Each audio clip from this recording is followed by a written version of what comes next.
Brexit warning Brussels plots to control British trade for 50 years to protect EU project. Britain is set to enter Brexit trade negotiations with the EU later in January. But Mr Gill said the UK should prepare for a no-deal Brexit, as concerns grow about possible attempts from the EU to maintain control over British trade. He said, "This could very potentially go to no deal. I think that's something we really need to be looking at in the United Kingdom as a whole. The whole purpose of trade deals isn't necessarily about trade, but it's actually about control.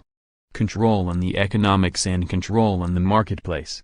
One of the things I think Michel Barnier is looking at is that Germany needs to make sure that an emerging free and independent British market is controlled for the next 50 years.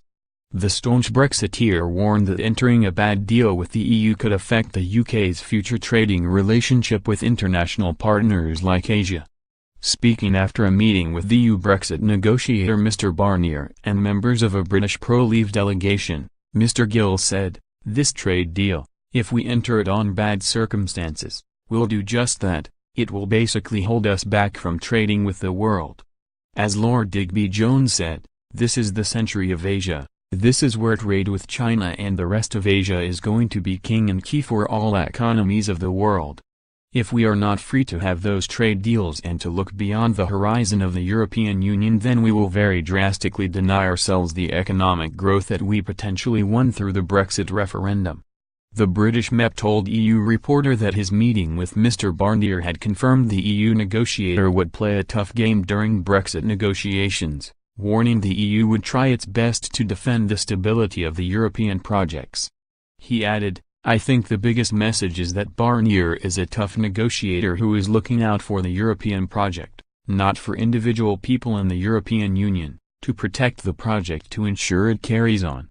But some EU member states have begun to defy the common EU Brexit strategy, with Spain and the Netherlands joining forces to rally for a Brexit deal that keeps Britain as close to the EU as possible. Madrid has backed minimum tariffs for a post-Brexit agreement with the UK, despite German Chancellor Angela Merkel taking a much harder line against Theresa May. The agreement between Spain and the Netherlands has come despite both Germany and France attempting to hit the UK with tougher conditions for market access, it has been reported.